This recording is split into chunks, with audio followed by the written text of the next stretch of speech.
보좌에 앉아 계신 분이 함께 있습니다. 오른손에 두루마리 하나를 들고 계신 것을 보았습니다.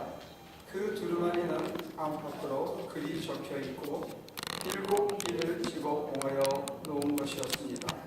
내가 보니 큰 소리로 이 봉인을 떼고 두루마리를 떼기에 합당한 사람이 누구인가 하고 외쳤습니다. 그러나 두루마리를 떼거나 그것을 볼 수 있는 이는 하늘에도 없고 땅 위에도 없고 땅 아래에도 없었습니다. 이 두루마리를 떼거나 볼 자격이 있는 이가 하나도 보이지 않으므로 나는 슬피 울었습니다. 그런데 장로들 가운데서 하나가 나에게 울지 마십시오. 유다 지파에서 난 사자 곧 다윗의 뿌리가 승리했으니 그가 이 7 봉인을 떼고 이 두루마리를 뺄 수 있습니다 하고 말하였습니다. 나는 또 모자와 내 생물과 장로들 가운데 어린 양이 하나 서 있는 것을 보았는데 그 어린 양은 죽임을 당한 것과 같았습니다. 그에게는 뿔 7과 눈 7이 있었는데 그 눈들은 온 땅에 보내심을 받은 하나님의 7 영이십니다. 그 어린 양이 나와서 보좌에 앉아 계신 분의 오른손에서 그 두루마리를 받았습니다. 그가 그 두루마리를 받아 들었을 때에 내 생물과 24 장로가 각각 검과 향이 가득 담긴 금 대접을 가지고 어린 양 앞에 엎드렸습니다. 그 향은 곧 성도들의 기도입니다. 그들은 이런 말로 새로운 노래를 불렀습니다. 주님께서는 그 두루마리를 받으시고 봉인을 떼실 자격이 있습니다. 주님은 죽임을 당하시고 주님의 피로 모든 종족과 언어와 백성과 민족 가운데서 사람들을 사서 하나님께 드리셨습니다. 주님께서 그들을 우리 하나님 앞에서 나라가 되게 하시고 제사장으로 삼으셨습니다. 그래서 그들은 땅을 다스릴 것입니다. 제가 어릴 때 학교를 갔다가 집에를 갔더니 집에 빨간 딱지가 막 붙여있더라고요. 사실 이게 뭔가 저는 어린 마음에 그게 뭔가 했어요. 근데 집안 분위기가 이게 영 아니야. 그래서 얼핏 드는 생각이 저거 건드리면 안 되겠다. 뭐 어린 제가 뭐 가져봐야 얼마나 걸 가졌겠어요. 근데 제 거에도 이게 딱지가 뭐 하나 붙어 있었다. 그리고 뭐 그 꼼짝을 손을 못 대는 거죠. 그러고 한두 수 지났나? 어느 날 이제 학교 갔더니 돌아왔더니 그게 다 띄어졌어요. 그래서 이제 만질 수 있었어요. 세상에도 그런 게 있더라고요. 누가 와서 딱지를 이렇게 붙여놓으면 빨간 딱지를 내 건데 내 거였는데 제가 못 만지는 거예요. 그래서 우리 어머니가 가서 아마 해결을 하신 모양이죠. 조금 세월이 지난 다음에 그게 이제 뭔지를 알았습니다. 오늘 본문에 보면 하늘에 이 두루마리가 있는데 이 두루마리에 봉인이 되어 있다는 거예요. 그래서 이거를 아무나 못 띈대. 그래서 누가 뛸 수 있느냐? 그럼 왜 못 뛰느냐 했을 때 그 봉인된 내용이 뭐냐면 장차 이루어질 일들을 까맣게 써놓은 책이라는 거예요. 그러니까 그거를 푸는 순간에 그 일이 벌어지는 거예요. 지금 이 하늘에서 그 계획을. 그러니까 이거는 그걸 여는 사람의 권한이 어느 정도냐면 자기가 열고 싶을 때 열면 그 일이 그냥 벌어지는 거예요. 그러니까 시기와 장소를 그분이 결정하게 돼 있어요. 그러니까 얼마나 굉장한 힘을 갖고 있는 거예요. 근데 요한이 올라가서 보니까 하늘 보좌가 열렸는데 두루마리가 있는데 그걸 뗄 사람이 없어서 막 울고 있었어요. 슬피 우는데 나중에 위로를 받고 장로 중에 한 사람이 한 얘기가 어린 양이 저걸 열 수가 있다는 거예요. 그러니까 어린 양이 열면 한 두루마리가 펴질 때마다 그 일이 그대로 이루어지는 거예요. 근데 그 어린 양이 누구냐면 바로 죽임을 당한 그 양, 어린 양, 예수를 뜻하고 있습니다. 근데 우리하고 달리 초대교회에는 소위 지저스 스캔들이라는 게 있었어요. 스캔들이라는 말을 여러분들은 압니까? 권사님 알아요? 스캔들. 그냥 느낌으로 알죠. 이게 뭐 좋은 뜻은 아닙니다. 스캔들. 뭐 뒤에 무슨 숨겨놓은 이상한 소식이 있다. 뭐 흠담 이런 거 할 때 이제 스캔들이라고 하는데, 지저스 스캔들이라는 건 뭐냐면 예수가 오셔서 하신 일은 굉장했거든요. 많은 사람들을 살리고 정말로 한 번도 듣지 못했던 놀라운 가르침을 주고, 야 굉장하다. 이거 정말로 오시기라는 그 메시아가 약속된 구속주가 오신 게 아닌가, 이런 기대를 잔뜩 부풀게 해놓고 어느 날 갑자기 가장 처절하게 배신을 받고 가장 처절하게 십자가에 매달려서 죽은 거예요. 너무나 무력하게 파워리스한 거예요. He was killed on the crucified on the cross. 그러니까 사람들이 에게 별거 아니네, 이런 사람도 있었지만, 예수님을 따르는 파워들은 어떻게 되냐면, 어떻게 된 거야 이거 어떻게 해야 되지? 우리가 이거 잘못 믿는 게 아닌가? 굉장히 헷갈린 거예요. 잘못됐다. 근데 그렇다고 달아날 수도 없고, 뭔가 미심쩍어, 우리 선생님이 그럴 리는 없지, 뭔 뜻이 있겠지, 그래서 그냥 잘못해서 죽은 건 아닐까요? 그냥 저 운동이 실패한 건 아닐까라고 마음은 달래긴 했지만 이 속에서 풀어지질 않았어요. 이걸 지저스 스캔들이라고. 다른 사람들은 조롱하는 거예요. 아유 저거 다 가짜라, 저거 엉터리 사입이다, 이렇게 하는 사람들, 교회 바깥에 있는 사람들. 근데 교회 안에 있는 사람들은 아니야, 이게 맞아, 우리 선생님의 가르침이 절대로 옳았어, 그분들 내가 처음 만났을 때 얼마나 내가 정말 사람이 살아있는 것 같았어, 좋았어 하고 기억을 되새기지만 여전히 이게 찜찜한 거예요. 왜? 십자가에 매달려 죽은 거는 로마 시대에는 로마에 대항하다가 죽은 그 정치범 중에 하나였거든요. 그리고 유대인들의 관습은 뭐냐면 나무에 매달려 죽은 자는 하나님한테 저주를 받았다는 그런 걸 오랫동안 갖고 있었어요. 그러니까 내가 따르던 내 선생님이 이 저주를 받은 게 아닌가, 이게 마음에 찜찜한 거예요. 좋은 게 커서 따라는 가는데 속에 이게 찜찜해. 죄인으로 죽었다. 그래서 바울 선생님이 계속 얘기한 게, 저가 죽으신 이유는 내 죄 때문에 죽은 거다, 이렇게 가르쳤어요. 그런데도 사람들이 찜찜한데, 오늘 요한계시록 5장에서는 거기에 대한 대답을 명쾌하고 있어요. 어떻게? 앞으로 역사가 새롭게 펼쳐질 건데, 역사의 시기와 결정을, 그 내용을 담은 하나님의 계획을, 시기와 때를, 장소를 결정하시는 이가 우리들이 찜찜하게 생각하는 바로 그 어린 양 예수가 그 시기와 장소를 결정합니다. 이거는 어쩌면 예수 스캔들에 대한 가장 명쾌한 천상의 대답이랍니다. 요한계시록이 갖고 있는 묘미가 여기 있습니다. 여러분들이 찜찜하게 생각하는 그 예수가 바로 장차 일어날 세상을 이끌어가신 주인공이고 주인이시고, 보시오, 내 생물이 바로 그 어린 양에게 예비하지 않습니다.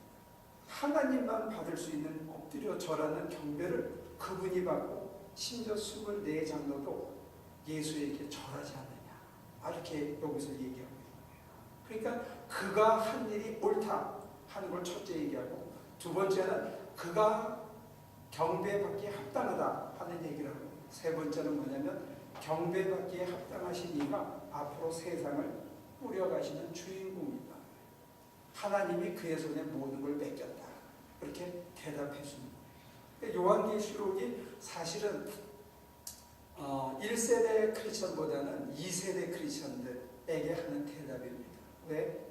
종말이 지연되고 오시기로 하시니까 자꾸 안 오니까 내가 천상에 올라가서 보니까 이게 이렇게 돼 있다. 그분이 그 두루마리의 인을 풀지 않는 거는, 봉인을 풀지 않는 거는 여기 남아있는 사람들을 위해서고, 여러분들이 기꺼이 참여하기를 때를 기다리고 있다 하는 설명이 이제 이어지는 거예요. 그래서 이제 우리들에게 촉구하는 게 뭐냐면, 첫 번째, 이 다니엘서에 보면 네 생물이 나오는데, 그 네 생물은 느부갓네살이라든지 안티오쿠스 에피파네스라고 하나님을 믿는 사람들을 박해하고 이스라엘을 철그릇으로 쳐부셨던 느부갓네살이거나 아니면 야훼 신앙을 가진 바리새인들을 막 핍박하고 사도인들을 핍박했던 이 그 에피파네스, 안티오쿠스 에피파네스를 상징하는 이 동물인데 네 생명체 중에 첫 번째하고 네 번째가, 근데 오늘 이 다니엘서에 보면 네 생물체가 다 하나님께 엎드려 경배하고 그리고 어린 양 예수에게 경배하는 거예요. 이 천상에서는 이미 하나님을 대적하던 무리들이 이제 하나님을 엎드려 경배하고 하나님이 옳다고 수긍하는 존재로 바뀌어버렸어요. 하늘에서. 그럼 이제는 어디에서 그게 이루어져야 되냐면 땅에서 이루어지는 순서다 하는 것을 암시하고 있어요. 그래서 예수님이 이제 시기를 풀면 어떤 일이 벌어져야 되냐면 하나님을 마음속에 품고 살지 않던 인간들이, 예수 방식대로 살지 않던 인간들이 돌이켜서 예수 방식을 받아들이고 예수의 삶의 라이프 스타일을 받아들이고 그 삶대로 살아서 뜻이 하늘에서 천상에서 이 내 생명체 속에서 이미 이루어지는 것처럼 땅에서도 이루어져야 됩니다. 그래서 여기서 암시하는 것은 뭐냐면 하나님께서 하나님의 섭리를 이루시기 위해서 누군가를 기다리고 있다는 거예요. 하나님의 뜻을 이루기 위해서는 누구를 기다려야 되죠? 여러분들 중에는 그렇게 용기 있는 사람이 없나요? 저요. 저를 기다리고 있습니다. 하나님이 그 뜻을 이루기 위해서 예를 들어서 우리가 지난번에 그 더운데 유마에 가서 집을 져야 됩니다. 거기 한 120도 넘는데요. 했을 때 나는 더위가 싫은데, 그리고 여러분들이 전부 손을 안 들었으면 하나님께서 원하시는 뜻이 거기가 무슨 콜로라도죠? 샌루이스 콜로라도에서는 안 이루어졌을 거예요. 근데 다행히 터왕과 캘리포니아에는 좀 멍청한 인간들이 몇 명 있었어요. 그래가지고 더위에 아랑곳하지 않고 저기 지어야 되는데, 그러니까 네 해가지고 몇 명이 손 들고 떠난 거예요. 그래서 호수로 물 뿌리면서 일을 했더니 거기에 이루어진 거예요. 그러니까 천상의 어떤 계획이 이제 에드 카운슬이 열리거든요. 헤븐리 카운슬이 여기서 열렸는데 거기서 결정이 이루어졌어. 어떤 결정이? 예수가 옳다 하는 결정이 이루어지고 예수님은 경배받기에 합당한 자가 되었다는 것을 알려주고 앞으로 역사는 이분이 끌고 간다는 것을 알려줬으니까 이제 필요한 것은 뭐냐면 땅에서 이분의 방식으로 살아내고 이분의 역사 주관을 같이 동참할 사람이 필요한 거예요. 이제 누구? 저도 그렇게 한번 해보겠습니다 하는 사람을 기다리고 있는 거예요. 근데 그 사람이 어느 정도여야 되느냐? 머리끝부터 발끝까지 끝까지 이룰 때까지 참아낼 수 있는 사람이어야 되는 거예요. 그래서 하나님께서는 7개의 재앙을 마련했어요. 어떤 입장에서 보면 재앙이고 우리를 치면 130도 되는 거고, 어떻게 보면 또 큰 벌레가 무는 거고, 별의별 그 저항들이 다 있는 거죠. 근데 그 저항을 견뎌내면서 끝까지 참아내는 사람들이 있으면 하늘의 결정이 땅에서도 이루어지는 거예요. 지금 오늘 여기서는 그거를 얘기해주고 있습니다. 네, 예수님이 보여주신 그러면 라이프 스타일은 뭐예요? 제일 중요한 거는요, 무소유예요. 무소유. 소유하지 않았어요. 그건 돈만 소유하지 않는 게 아니고 제일 먼저 소유하지 않은 게 뭐냐면 생각을 소유하지 않았어요. 어떤 면에서는 그분은 요즘에 애들이 욕하는 것처럼 문외인지도 몰라요. 뇌가 노브레인. 생각이 없었어요. 무슨 뜻이냐면 권사님은 생각이 많아요. 걱정도 많고 생각이 많다. 그래서 아무 일도 못해요. 여기 앉아있는 사람들의 99%가 생각이 많아요. 두 번째는 뭐가 많으냐? 이게 나한테 이익이 되느냐 안 되느냐 계산이 많아. 본능적으로 나한테 유리한지 안 한지를 우리는 살아온 경험으로 이게 나한테 손해가 올지 안 올지를 하여튼 귀신같이 빨리 이게 확 돌아. 세 번째는 이게 힘든 일인지 쉬운 일인지 그걸 아주 귀신같이 우리가 계산을 해내요. 근데 예수님은 이 계산이 없었어요. 이게 힘든 일인지 어려운 일인지 복잡한 일인지 골치 아픈 일인지에 대한 계산이 없었어요. 이게 죽는 일인지 사는 일인지 거기에 대한 계산이 없었어요. 그분은 어떻게 했느냐? 내 뜻대로 마시고 아버지 뜻대로 하자. Not my will, but your will first. 하나님의 뜻이 먼저였다. 이게 예수 방식. 그리고 이것이 암시하는 바는 예수가 보여주고 살아내셨던 삶의 양식이 장차 오는 세상의 삶의 양식이고 그렇게 사는 자 속에 하나님의 나라가 임하고 그렇게 사는 자는 장차 다가올 재앙으로부터 견딜 수 있다는 걸 암시해 주고 있어요. 그러니까 어떤 일이 벌어지고 어떤 상황이 펼쳐지더라도 끝까지 살아날 수 있는 사람은 어떤 사람이냐? 예수 라이프스타일대로 사는, 지저스 라이프스타일로 사는 사람은 이걸 견딜 수 있다는 거예요. 근데 그런 의미에서 지저스 라이프스타일의 첫째가 뭐냐 했을 때 자기 생각이 없었다. 자기 뜻이 없었다.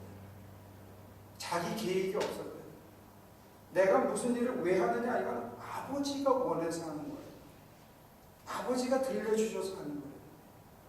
그러니까 우리가 예수를 믿는다고 했을 때 제일 먼저 바꿔야 되는 라이프 스타일이 뭐냐? 정말로 제대로 한번 잘 사는 길이 뭐냐?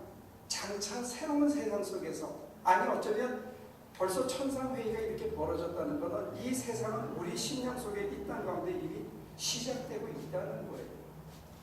시작되고 있는 이 세상 속에서 하나님의 계획에 합쳐서 살려고 그러면 어떻게 해냐 했을 때 첫 번째가 머리를 굴리지 말아야 돼. 이게 나한테 유리한지 안 한지 계산하지 말아야 된다. 이게 어려운 일일까 쉬운 일일까 그거를 두들기지 말아야 된다. 이거 하면 내가 뭘 얻으리까? 주님 내가 모든 것을 버리고 주님을 쫓아 싸우면 뭘 얻으리까? 라고 얘기할 때 주님께서 대답하시는 게 뭐냐? 글쎄 내가 보좌에 앉을 때 내가 보좌에 앉는 건 확실하지. 그건 내가 확실히 봤으니까. 그런데 그 옆에 왼쪽에 야고보가 있고 오른쪽에 요한이 있는 거 그건 잘 몰라. 그건 내가 결정할 일이 아니야. 그건 하나님이 하실 일이고 너네가 관심할 거는 뭐냐면 내가 마시는 이 쓴 잔은 너희가 마실 수 있는지 그것만 걱정을 해야 돼. 그 얘기는 뭐냐? 아버지께서 해며 쓴 잔을 주면 머리 굴리지 말고 계산하지 말고 장차 이 일이 어떻게 될까? 그 다음에 뭐가 있나? 이런 머리 굴리지 말고 그냥 마실 수 있게 도와주세요 하고 그냥 뇌가 없는 인간처럼 마시라 얘기해요. 마시면 여기서는 쓴데 뱃속에 들어가서 평강을 주는 생명수로 변한다는 거예요. 이거를 생각해야 되는데 이거를 받아들여야 되는데 우리는 엉뚱한 생각, 엉뚱한 계산, 엉뚱한 것들의 시간과 정력을 낭비하니까 인생을 꼬고 있는 거예요. 그러니까 예수의 라이프스타일이 보여주시는 것은 뭐냐면 가르쳐주시는 건 뭐냐면 우리가 정말로 허튼 세상을 허튼 방식으로 살고 있다는 것을 고발해주고 있습니다. 이게 요한계시록. 이건 굉장히 무서운 얘기죠. 여러분들 다 좋은 대학 교육 받았고 공부할 만큼 했고 세상도 남들에게 뒤처지지 않을 만큼 똑똑하게 살았는데 예수를 제대로 믿는 첫 번째가 뭐냐 했을 때 Don't spin your head. 머리 굴리지 마. 그거 굴려봐야 되는 일이 아니야. 땡땡. 어떤 대가를 기대하지 마. 이게 무소유입니다. 대가를 기대하고 그 다음에 뭐가 이루어질까? 내가 잘 되나? 이 현실에서 무슨 보상을 받을까? 이런 거 그거 자체가 잘못됐대요. 그래서 두 번째 얘기는 뭐냐면 예수님께서 세례 요한을 찾아갔던 사람들을 향해서 그럽니다. 얘들아 너희가 광야에 왜 갔지?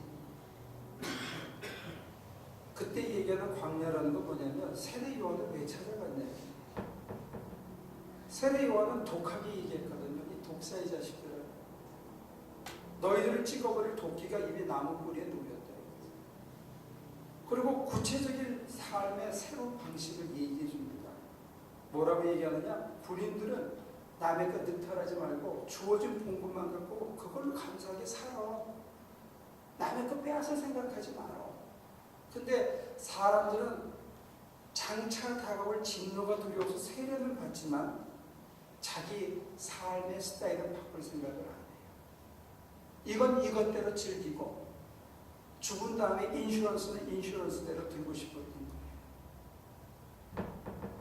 그래서 세례 요한한테 가서 세례를 받았는데 뭐가 찜찜한 거야. 왜? 세례 요한이 얘기한 대로 라이프 스타일을 바꿨으면 뭔가 속이 꽉 차는 컨피던스가 생겼을 텐데 이게 안 생기는 거예요. 그러니까 아닌가 봐요. 그래가지고 예수님한테 또 찾아왔거든요. 그 예수님한테 당신은 먼저 우리를 좀 위로해 줄 수 있나요? 내가 하는 게 뭐 조금 틀렸을지는 몰라도 괜찮아. 뭐 그렇게 죽는 거 아니야. 그래. 그럼 잘하고 있어. 이렇게 우리를 컴포트 시켜줄까 해서 사람들이 찾아갔는데 예수님의 대답은 엉뚱했습니다. 왜? 그의 라이프 스타일이 달랐기 때문에. 그의 티칭도 다른 거예요. 예수님 뭐라 그러냐면 너희가 왜 빈들에 갔냐? 너희 화려한 옷을 입은 사람을 보려고 광야에 갔더냐? 세례 요한이 어떤 옷을 입고 살았다고요? 낙타 털옷 하나 덜렁 입고 가죽으로 끈묶고 거의 원시인들처럼 사는 거예요. 화려한 옷을 입은 사람은 빈들에 있지 않고 궁중에 있고 궁중. 너희 잘못 찾아간 거라는 거예요. 거길 왜 찾아가냐. 궁중에 있는 솔로몬이 화려한 옷을 입고 있었어. 그러나 예수님의 가르침은 거기서부터 시작됩니다. 그러나 솔로몬의 영광이 저 큰 성전과 큰 궁전을 이스라엘 역사에서 가장 처음으로 접은 솔로몬의 영광이 들에 핀 와일드 플라워 요거 하나보다도 못해. 그러니까 너네가 머리 아무리 굴리고 아무리 계산하고 인슈런스 들고 벨에 벨짓을 다해서 모든 것을 확보하고 더 큰 재미, 더 큰 복 찾아서 다니지만 너네가 찾아서 설령 솔로몬처럼 되더라도 그 영광이 오늘 피었다지는 이 들불고가 하나보다 못하다. 그래서 예수님 뭐라 그러냐? 무엇을 구할까? 무엇을 먹을까? 무엇을 어떻게 할까 생각하지 말고 먼저 그의 의와 나라를 구하라. 그리하면 후히 더하여 주시리라. 그러니까 머리가 없어야 되는 거예요. 권사님이 이렇게 힘든 게 뭐냐 말이야. 머리가 너무 좋아서. 똑똑해서. 우리 교인들이 힘들게 사는 이유가 뭐냐? 다 똑똑해서. 하나님께서 엄청 울면서 기다리시는 게 언제까지? 어린아이가 지낼 때까지. 더 투박한 표현으로 얘기하면 여러분들이 돌대가리가 될 때까지 하나님께서 기다리시는 거예요. 머리 굴리지 않을 때까지. 계산하고 자기한테 유리한 게 뭔지 그걸 악착까지 가지려고 남을 짓밟고 하는 그거를 멈출 때까지 기다리시는 게 정말 가슴 아프게. 그래서 하나님한테 항복하는 거예요. 하나님, 제가 머리 엄청 굴렸는데 굴리는 것마다 실패했어요. 이제는 안 굴려요. 잘못했어요. 하고 돌아올 때까지 하나님이 엄청 눈물로 기다리십니다. 왜? 그거 해서 될 일이 아니니까. 더 똑똑한 놈들이 훨씬 많으니까. 그렇게 해서 이룬 것들이 정말로 곰팡이 앞에서 다 사라지는 것이에요. 그러니까 바울이 공부를 하면 굉장히 많이 한 사람인데 그분이 그랬잖아요. 나는 내가 모든 것을 잃었는데 그 모든 것을 쓰레기로 여긴다. 그 쓰레기 가지려고 그렇게 길을 썼는데 내 인생이 쓰레기같이 됐기 때문에 나 이제는 다 포기한다. 대신 내 속에 그리스도가 있음으로는 족하다. 그런 얘기했거든요. 우리는 그런 얘기 수없이 들으면서도 안 받아들여. 가슴에서. 왜? 저와 여러분들이 아직도 돌대가리가 되지 않았어요. 아직도 똑똑해요. 아직도 계산이 많아. 아직도 좋고 싫은 게 많고, 아직도 나한테 뭔가 채워야 될 게 너무 많아가지고, 예수의 희생 방식, 예수께서 자기를 다 주고 했던 이게 안 받아들여져요. 왜? 예수님은 하나님이 시켰거든요. 이게 어렵다, 쉽다, 계산이 없었어요. 왜? 하나님이 시킨 거기 때문에. 이거 하면 나한테 덕된다, 손해된다 생각이 없었어요. 왜? 하나님의 뜻이니까. 그럼 언제나 먼저 하나님의 의와 하나님의 나라를 구하는 게 그분에게 전체였기 때문에 그렇게 살아낸 거예요. 그런데 모든 사람들이 스캔들로 여기고 그가 실패했다고 여겼는데 천상에 올라가 보니까 그분만이 승리하신 분이에요. 그분만이 승리하신 분일 뿐만 아니라 그분의 가르침대로 죽기로 따랐던 24장로도 승리했더라는 거예요. 그건 천상에 올라가서 비밀을 보니까 받아들이는 거예요. 그래서 우리는 지금 계속 교회가 2000년이 지나도 가르치는 게 뭐냐? 예수의 라이프 스타일이 뭐냐? 그가 뭘 가르치셨느냐? 그가 말로만 가르친 게 아니고 실제로 어떻게 사셨느냐? 이게 중요해요. 근데 이게 우리가 아직도 안 받아들여집니다. 그가 살았던 삶의 양식이 우리 눈에는 어리석어 보이지만, 정말 바보처럼 보이고 실패한 것처럼 보이지만, 그게 마침내 승리할 거라는 이거에 대한 확신이 우리가 너무 약한 거예요. 예수님은 끝으로 성경에 나와 있는 기록을 보면요, relax and sit back and relax. 그래서 골프도 좀 치고, 요트도 좀 타고, 크루즈도 좀 가시고, 뭐 이런 건 별로 없었던 것 같아요.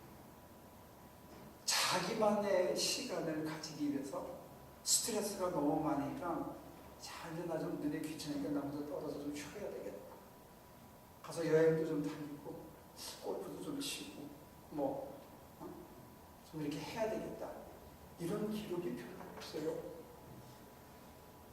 하신 게 뭐냐?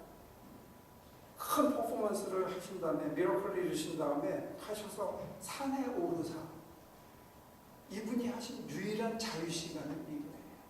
혼자 산에 오르사. 이게 그분이 하신 유일한 스트레스 해소고, 우리처럼 세상 방식으로 스트레스 해소를 하려고 하지 않았어요. 왜? 그의 모든 관심이 하나님에게만 있습니다. 그의 모든 관심이 하나님에게만 있었는데, 하나님의 관심을 해결하려고 참여하는 순간에 이미 그의 마음속에서는 그 뜻이 이루어져 가고 있었기 때문에, 그것을 이루는데 온 관심을 다 쏟았기 때문에 결과가 어떻게 될지에 대해서 연연하지 않은 거예요. 이게 나한테 어떤 이득을 줄 건가에 대해서 계산하지 않은 거예요. 그래서 어떻게 하면 하나님의 뜻을 이룰까 해서 성경에 보면 이랬어요. 밥 먹을 겨를도 없었다. 하나님의 뜻을 이루는데 밥 먹을 겨를도 없었다. 그래서 누굴 고쳐주고 나면 그 다음에 누가 탁 또 튀어나옵니다. 그런데 예수님께서는 그의 가르침의 가장 묘미가 뭐냐면, 네가 낫고자 하느냐 이렇게 물어봐요. 누워있는 놈이 원하는 거는 낫기를 원하는 게 아니고, 그냥 내가 누워있는 거를 정당화시켜주는 컴포트 해주기를 바라는 거예요. 네가 그럴 만하지. 그래 계속 누워있어. 그래 좀 힘들지만 그래 잘하고 있어. 이런 컴포트를 우리는 받고 싶어요. 근데 예수가 보여준 라이프 스타일이나 그가 보여준 가르침은 뭐냐? 우리의 뼛속을 꿰뚫어 보는 거예요. 진짜 낫기를 원하냐? 권사님 관절염 낫기를 원하세요? 나오면 하나님이 매주 나가서 노동치게 땀을 삐적삐적 흘리고 깡통 주워다가 가난한 사람 죽게 하고, 우리는 이게 계산이 되기 때문에 그냥 아파서 누워있기를 바랍니다.